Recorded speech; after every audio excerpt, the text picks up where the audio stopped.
I'm sorry. It's going to take me a while to not call myself crazy, especially when I'm only ever talking about things outside of the norm.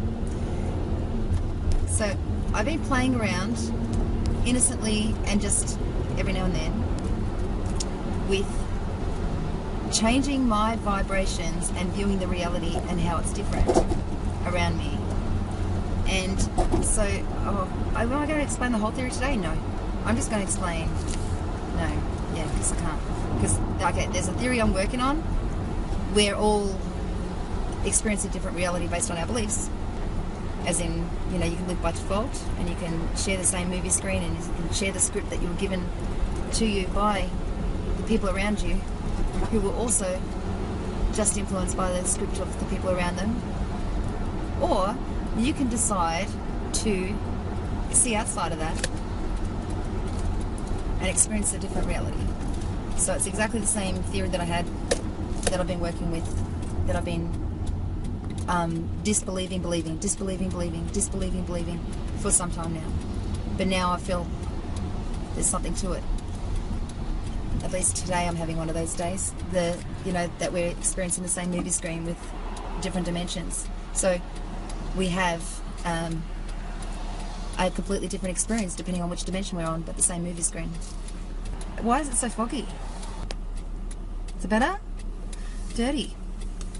Like my face, because I didn't have time to do anything this morning. I just woke up and went to work. One of my first videos that I made, one of the first rambles, was one time that I came in, and this has happened many times, but that particular day I actually recorded the time that it happened, when everyone in the shopping centre that I made eye contact with actually was the instigator to saying, "Hey, how are you?" And that was bizarre. It was like waking up the zombies. And that was my first awareness of this changing the reality by changing your vibes. But I didn't have the words for it then. And actually I was thinking it was kind of a fluke, but I kind of knew that there was something more to it, but I hadn't even gone to that kind of concept at that time.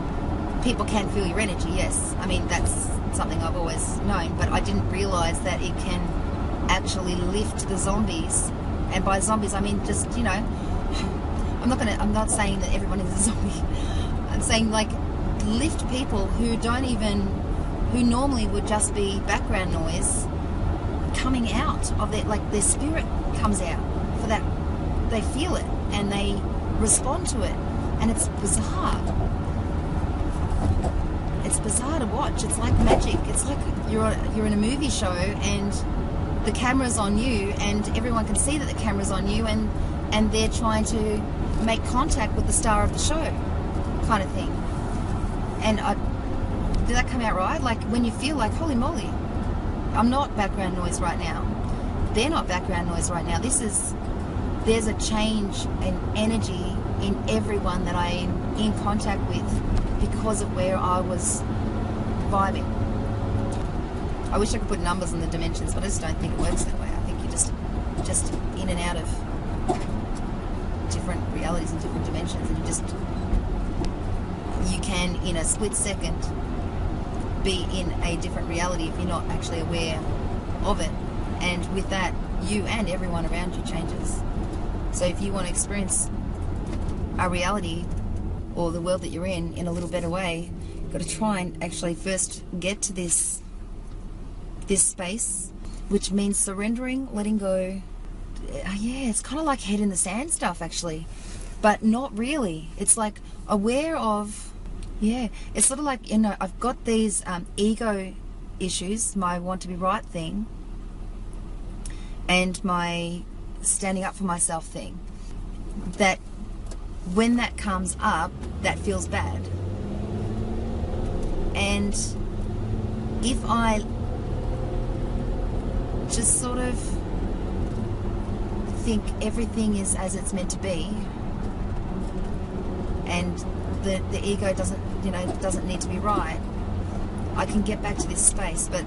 But sometimes I don't want to let go of the ego. Like and you're also influenced by your entire, for me, 39 years of programming, pre-programmed beliefs and things like that. And So you don't want to be, taken advantage of or without you standing up for yourself. And by not standing up for yourself, your 39 years is telling you, you know what, just stand up for yourself. You don't have to put up with this. This is not the way that you want to be treated, blah, blah, blah. But if you move into this other reality, those issues are no longer there. So the ego isn't stamping on you going, you need to stand up for yourself. You need to be right. You need to be angry and blah, blah, blah. And, sometimes, you know what I mean? You want to let the ego win because your 39 years tells you to stick up for yourself. I want to experiment with the fact that when you are when you're experiencing a certain dimension, reality, whatever, that the versions of the other people in your life that you're experiencing is a different version of them as well. One from the same dimension or a very similar dimension. You're experiencing what you intend, believe, bring in, and you still have your beliefs about the people that you've seen and brought into your reality every single day, like you're experiencing, that are co-experiencing, that are whatever. I haven't worked that out yet. But for some reason, me being in this space, I'm not affected by anybody or the stresses. Just everything is as that is, and you just work with it. And other people don't seem to be, their voice still whinge, complain. But you can tell, they're not, there's something different about them. To me, it kind of makes sense, but I think I rambled a little bit. All right, bye.